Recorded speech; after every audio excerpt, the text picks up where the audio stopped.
በረከት ማለት እንጀራ ሲተርፍ ነው። በነገራችሁ ላይ በረከት ማለት በልተን ሲተርፈን፣ ለብሰን ሲተርፈን፣ ገንዘብ ተጠቅመን ሲተርፈን ነው። እሱ ነው በረከት ማለት። በረከት ምን እንደሆነ በራሱ አለመረዳት። በነገራችሁ ላይ በረከትን ሰው መረዳት ካልቻለ እንዴት ትልቁ ነገር ሃይማኖት ሊገባው ይችላል? በረሃብ ውስጥ የእግዚአብሔር በረከት የለም? ተናገሩ እንጂ። በህመም ውስጥ የለም? በጭንቅ ውስጥ የለም? በረከት ያለ በቅዱሳን ነው ወይስ በኃጥአን ላይ ነው? ንገሩኝ። ቅዱሳን ከረሃብ ከደዌ ከጭንቅ ጋር ናቸው ወይስ ከሀብት ከምቾት ከጤና ጋር ነው የነበሩት? እንዴት ነው በረከት ገንዘብ ተብሎ የሚተረጎመው? በረከተ ስጋ በረከተ ነፍስ ይባላል። እንዲሁም ይህንታ የጉባኤ መምህር የነበሩት አሁን የሄዱት ሲተረጉም አይታችሁ ከሆነ እመቤታችን በረከተ ስጋ በረከተ ነፍስ እያማለደች የምታሰጥ አይሉም፣ በረከተ ጸጋ በረከተ ነፍስ ይላሉ።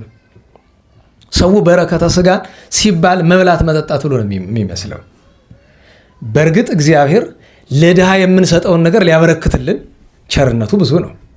ለእኛ ልንዝናናበት እንዴት ብሎ ያበረክትልናል? እግዚአብሔር ከእሱ እንድንለይ እንድንጠፋ ገሃነመ እሳት እንድንገባ ነው ገንዘብ አተርፍርፎ የሚሰጠን። ለአብርሃም የአብርሃም ቤት የምን ቤት ነው? ንገሩኝ። ጠግቦ እንዲበላበት ነው አይደለም። ድሃ እንዲያበላበት፣ እንግዳ እንዲቀበልበት ነው እኮ።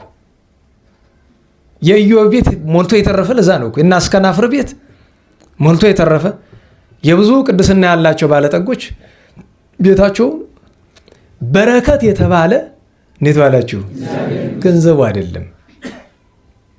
ምን ባላችሁ ገንዘቡ የሚሰራው ስራ ነው በረከት እንጂ።